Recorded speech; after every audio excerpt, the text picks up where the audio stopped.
আমাৰ বড়ো সাহিত্য সভাৰ প্ৰাক্তন সভাপতি তৰেণ বড়ো ডাঙৰীয়াৰ হঠাৎ মৃত্যু হোৱা খবৰটো পাই পেলাই মই দুখ পাইছোঁ। তেখেতে যোৱা পৰহি হঠাৎ ঢুকালে।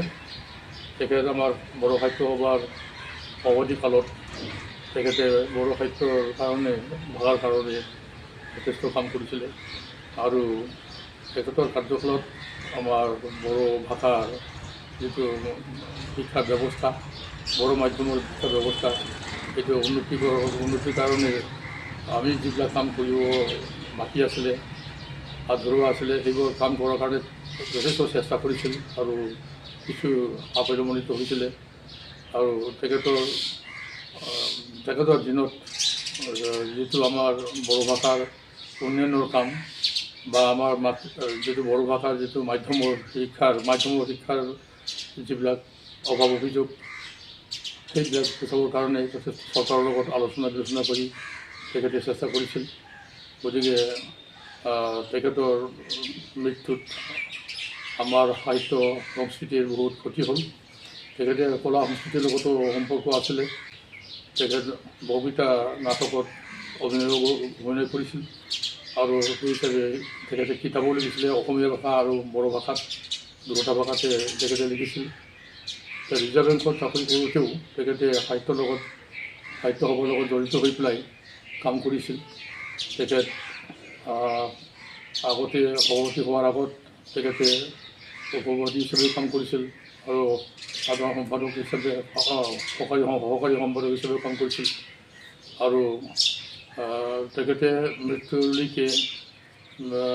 সময়লৈকে তেখেতে সাহিত্য একাডেমীৰ যিটো আমাৰ বড়ো বিভাগৰ কমিটি, যিটো এডভাইজাৰী কমিটি বুলি কয়, তাত তেখেতে আহ্বায়ক হিচাপে আছিলে আৰু তেনেকেই সাহিত্য একাডেমীৰ মাধ্যমেদি বড়ো সাহিত্য কেনেকৈ উন্নতি কৰা যায় বা আগবাঢ়িব পৰা যায়, আগবাঢ়ি যাব পৰা যায়, তাৰ তেখেতে বহুত চেষ্টা কৰিছিল আৰু নিশ্চয় মৃত্যুলৈকে তেখেতে বহুখিনি কাম আদায় কৰিব পাৰিছে, সেইটো আমি স্বীকাৰ কৰিব লাগিব।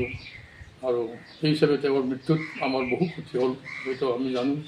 সমাজৰ ক্ষতি হ'ল, আমাৰ অসমৰ কলা সংস্কৃতি বা বড়ো কলা সংস্কৃতিৰ প্ৰতি যিহেতু অৱদানটো সদায় সোঁৱৰিব লাগিব, আমি পাহৰিব নোৱাৰিম তেখেতৰ অৱদান। আৰু তেখেতে সমন্বয়ৰ কথাটো বাৰে বাৰে চিন্তা কৰিছিল, বাৰে বাৰে কৈছিল যে আমাৰ মাজত সমন্বয় থাকিব লাগিব।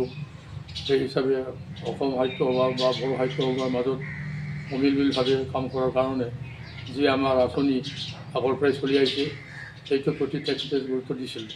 গতিকে তেওঁৰ মৃত্যুত আমাৰ অকল বড়ো সমাজৰ কাৰণে নহয়, গোটেই আমাৰ অসমীয়া সমাজৰ কাৰণে, অসমৰ কাৰণে এটা ডাঙৰ এটা ক্ষতি হ'ল। এই ক্ষতিটো পূৰণ কৰাটো অতি সোনকালে সম্ভৱ নহ'ব যেন লাগে। গতিকে আমি বৰ দুখ পাইছোঁ। মই বিশেষকৈ বাতৰিটো পাই পেলাই বৰ দুখ পাইছোঁ।